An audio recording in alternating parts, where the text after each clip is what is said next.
Fruits, c'est toute la vie de Sicoli. Du côté de nos vergers, auprès de nos associés coopérateurs qui chaque jour cultivent des fruits de haute qualité dans les monts du Lyonnais, ou du côté produits surgelés pour nos clients pâtissiers, glaciers, restaurateurs, barmen et bien d'autres encore aux quatre coins du globe, nous nous engageons pour la qualité et le respect du fruit, de la terre et de l'humain. Découvrez à chaque épisode nos produits, nos engagements et notre savoir-faire à travers les yeux d'un invité. Pour des fêtes de fin d'année à la fois gourmandes et solidaires, Sicoli a décidé de se joindre au projet de bûche de Elite Chocolate, une association qui œuvre pour l'amélioration des conditions de vie des populations dans les zones de conflit en Colombie, notamment marquées par des problèmes de trafic ou cartels de drogue, par l'occupation des FARC, la pauvreté, etc., en développant un nouveau modèle économique adapté, basé sur la culture du cacao et la valorisation en chocolat d'excellence. Pour cet épisode, j'ai donc le plaisir d'accueillir non pas un, mais deux invités, avec Grégory Leheurt, président et fondateur de l'association Elite Chocolate, ainsi que le chef Jean-Jacques Borne, meilleur ouvrier de France et ambassadeur de la marque Sicoli depuis de nombreuses années, à l'origine de la recette de la bûche solidaire Tumaco. Nous allons d'abord commencer par une rapide présentation de l'association Elite Chocolate avec Grégory. Pourrais-tu nous présenter rapidement les valeurs fondamentales de Elite Chocolate et comment est né le projet de la bûche et quelles ont été les motivations pour lancer ce projet? Les deux lignes fondamentales de l'association, c'est la conscientisation des consommateurs et des professionnels. Donc bien évidemment sur la partie cacao et chocolat, donc sur l'industrie. Et pourquoi professionnels et consommateurs? Parce qu'on pense que si on fait une conscientisation et des activités, des échanges, comme on l'a fait par exemple cette semaine interculturelle avec des communautés, le faisant que sur un public, on ne serait pas intégral dans l'affinité puisqu'on a une chaîne de valeur qui intègre des professionnels, des planteurs et des consommateurs. Donc voilà, sans développer plus, en tout cas c'est les deux lignes fondamentales qui seront toujours derrière chaque activité et événement qu'on organisera. Et les trois piliers fondamentaux de valeur, c'est l'éthique, l'expertise et l'excellence. Donc c'est aussi pour ça qu'on aime avoir des acteurs comme par exemple Jean-Jacques qui est avec nous aujourd'hui, et d'autres intervenants, et aussi ouvrir peut-être à l'avenir sur des tas plus multidisciplinaires pour avoir de plus grands impacts au niveau des secteurs. Le projet, comment il est né? La bûche, vous le savez, c'est Tumaco, donc c'est le point de la ville d'où viennent les fèves de cacao. Et l'idée, c'était quoi à travers cette bûche solidaire? Déjà positionner une communauté, positionner aussi un cacao d'excellence, parce qu'on a un très très beau terroir, d'une très belle génétique. Symboliquement parlant, c'est aussi une zone de production de coca, donc là-bas il y a beaucoup d'intérêt à développer la culture cacaotière et non la culture de la coca. Donc l'association, le but c'est d'appuyer ce genre de programme du gouvernement là-bas. Donc je participe à des actions avec les communautés sur place. Et on espère effectivement que grâce à ça et à de nombreuses activités dans les années futures, on ait un peu plus d'éthique et d'expertise sur ces filières cacao. Bien que tu sois un grand fidèle de la marque, Jean-Jacques, pourrais-tu nous faire une brève présentation de ton parcours et nous dire comment tu as connu l'association Elite Chocolate et qu'est-ce qui t'a poussé à te joindre à cette démarche? Donc Jean-Jacques Borne, j'ai une école de cuisine à Saint-Étienne, et pâtisserie, meilleur ouvrier de France en glacerie, un parcours atypique. Et je travaille pour la marque Sicoli depuis bientôt 20 ans, donc bientôt une médaille, donc un fidèle aux produits Sicoli. Et comment je suis venu à l'association, c'est quelqu'un de l'association, Pascal, qui est dans les membres fondateurs, avec Grégory, qui est venu me voir en me disant voilà, je connais quelqu'un qui a monté une association, qui veut faire des trucs, ça peut te plaire, te connaissant, et voilà. Donc Grégory après est venu me voir. Le projet m'a plu, le côté associatif m'a plu, faire quelque chose dans ma vie de bien, pour une fois, ça m'a plu.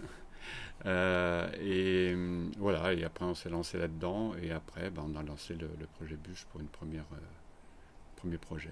Jean-Jacques, quelles ont été tes inspirations et comment as-tu allié les différentes saveurs pour sublimer le chocolat Tumaco dans cette recette? Alors, cette bûche, elle a été créée parce que vu qu'il fallait qu'elle soit faite par les plus grands nombres de pâtissiers, je l'ai déjà voulu très simple au niveau de la conception, parce qu'on s'aperçoit que les pâtissiers, au moment des fêtes, ils veulent plus des bûches compliquées. Et donc, je voulais vraiment associer justement le goût euh, vraiment chocolaté à fond, mais avec justement un goût fruité. Alors, c'est vrai qu'avec les produits Sicoli que j'affecte beaucoup, j'avais hésité entre fruits rouges et là, mangue passion. Alors, mangue passion a été décidé par moi. Je sais pas, j'ai fait des demandes à personne. C'était tout à Voilà. fait arbitraire. C'est arbitraire. Non, mais j'ai trouvé d'abord que vu que c'était un fruit exotique, pour moi, ça me parlait mieux que des framboises du coin. Et j'avais vraiment envie de justement ce côté tranchant, acidulé fruité avec ce chocolat Tumaco que j'ai découvert. Hein. Et j'ai trouvé justement ce chocolat très fruité. Et je trouvais ça, c'était génial. Vraiment, c'était un coup de bol, hein, je reconnais. Hein. Et je trouvais que ce chocolat était tellement fruité que, putain, jackpot, pour une fois, ça marchait bien. Et après, avec un petit biscuit, justement, très chocolaté, aussi avec la pâte de cacao Tumaco. Non, et puis la recette, on mange, voilà, on ne réfléchit pas à ce que c'est, ça a du goût, quoi. Désolé, hein, je ne suis pas un partisan des gâteaux au chocolat en fin de repas, parce que je trouve toujours certains gâteaux au chocolat très lourds. Et là, justement, le fait que ce chocolat soit fruité et avec cette acidité de fruits, j'ai mangé une part, ce qui est hyper rare, hein, puisque je suis gourmand, mais pas trop de ça. Et j'ai mangé une part où je me suis surpris à finir ma part de bûche, quoi. Comment as-tu sélectionné les autres ingrédients qui composent la bûche Tumaco afin qu'ils soient en accord avec les valeurs, avec la philosophie et les messages que peut véhiculer Elite Chocolate? Bah, après, derrière, il y a quand même trois produits phares, principaux de la bûche. De toute façon, donc, le chocolat en priorité, le fruit, parce que pour moi c'était hyper important qu'il y ait vraiment un goût de fruit. Puis travaillant pour Sicoli, je ne voyais pas autrement. Puis j'avais vraiment quelque chose de fruité en fin de repas. Et après, il y a l'ingrédient qui est aussi important, c'est la crème, quoi. Et la crème, je voulais aussi travailler avec des gens qui ont le même... allez, la même morale un peu de Sicoli, coopérative, un esprit vraiment avec une réflexion où voilà, on aime les gens, on aime le produit, on aime le travail. J'ai été les voir dans l'usine, c'est des gens vraiment, voilà.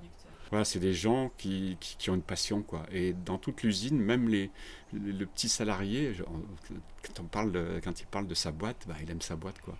Et j'étais vraiment content de trouver ces gens-là avec cette philosophie-là, et ça se matchait, quoi. Voilà, donc et après, bon, il y a de la poudre d'amande. J'ai pas été chercher une poudre d'amande avec une éthique particulière, mais voilà, parce que c'est très, très, très faible dans la composition.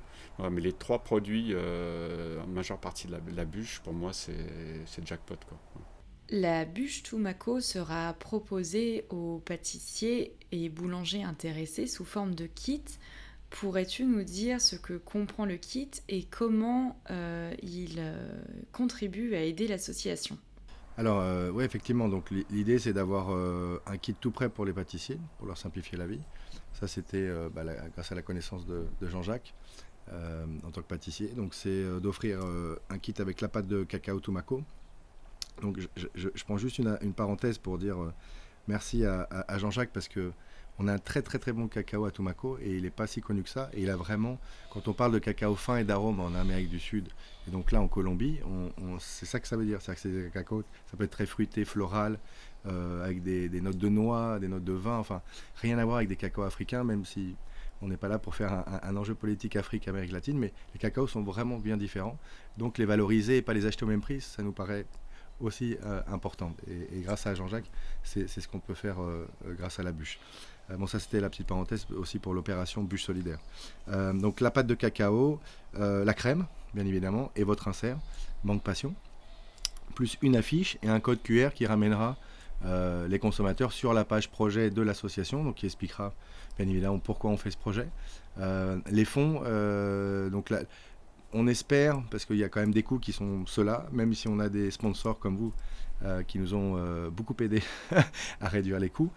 L'idée, c'est une partie de la fondation pour maintenir nos activités là-bas, puisque forcément, il y a des coûts. Et puis après, le reste, c'est reversé à la communauté sur des financements. Donc ça peut être, on peut imaginer un financement de machines, un financement d'une venue, par exemple, demain, d'un des membres pour aller donner du transfert de technologie ou de compétences. Mais principalement, voilà, garder nos activités sur place, pouvoir continuer et faire un reversement aussi d'une partie à la communauté directement, que ce soit en numéraire ou par le biais d'achat d'équipements. Jean-Jacques, dans ton développement de recettes, tu as pu tester les inserts bûches Sicoli, à la fois parfum framboise et exotique. Et j'aurais simplement voulu savoir quel était ton retour sur le produit, quels avantages tu penses qu'ils peuvent apporter aux artisans. Quelle est ton impression sur ce produit ? Alors, comme j'ai dit, j'ai choisi plutôt l'insert après avoir goûté donc, le chocolat. Et donc je me suis imaginé, après encore une fois, ça ne marche pas toujours, hein, l'imagination et après la réalité quand on déguste. Et comme je dis, par rapport au projet, par rapport à tout ça, l'association Élite, quoi, je ne me voyais pas mettre du fruit rouge dedans. Mais psychologiquement, hein, c'est peut-être tout bête, hein, mais alors que le fruit exotique, pour moi, psychologiquement, ça passait mieux. Dans l'esprit de la bûche de l'association. Et après, je voulais vraiment quelque chose qui fasse saliver.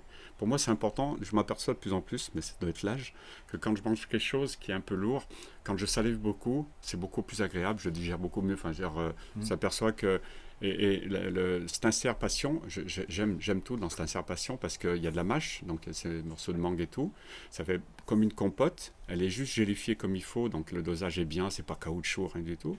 Et quand on a ça, ça me fait presque pétiller les yeux et je trouve ça hyper agréable, surtout à la fin d'un repas, quoi.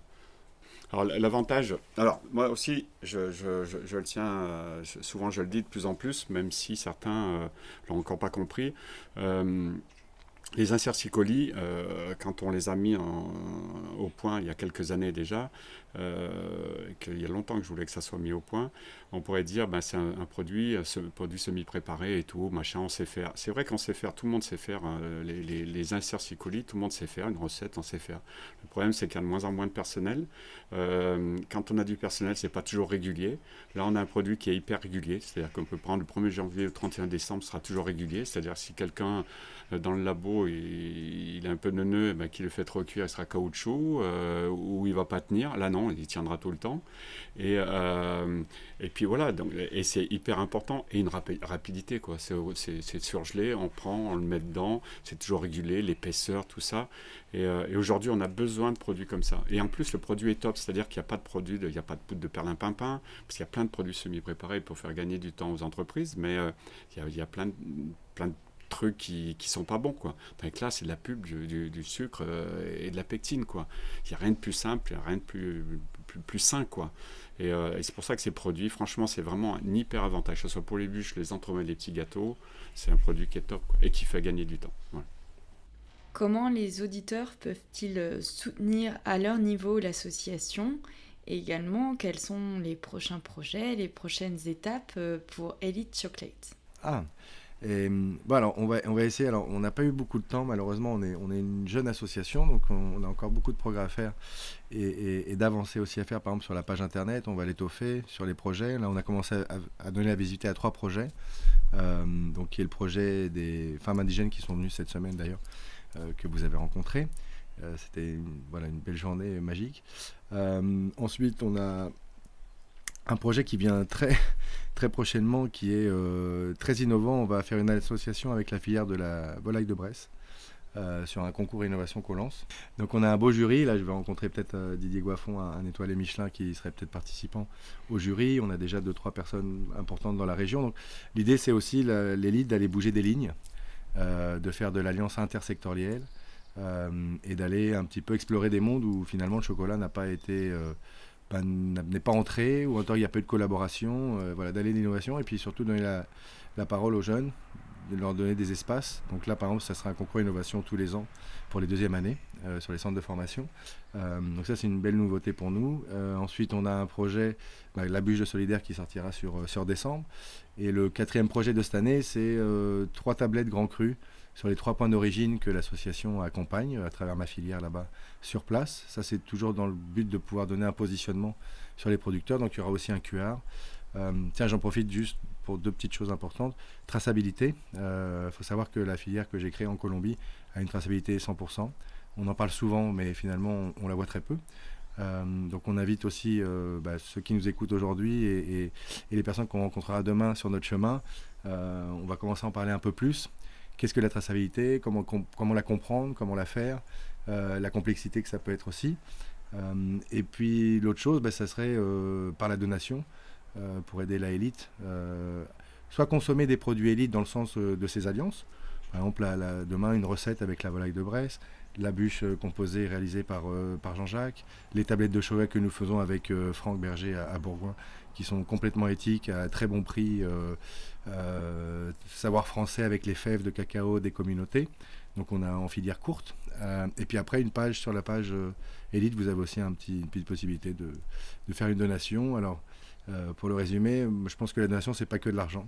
Ça peut être votre temps, ça peut être votre réseau, ça peut être une idée. Donc si vous avez envie de nous communiquer des idées ou vous aimez ce qu'on fait ou le message qu'on envoie et ce qu'on essaye de développer, nous contacter ou nous dire tiens, j'ai un ami qui pourrait vous intéresser pour tel et tel projet ou j'ai un peu de temps en volontariat pour vous accompagner sur une activité. Ça pour nous c'est des dons et dont on a besoin comme chaque association pour continuer. Merci à vous deux de m'avoir accordé tout ce temps et je vous dis un grand merci et au revoir.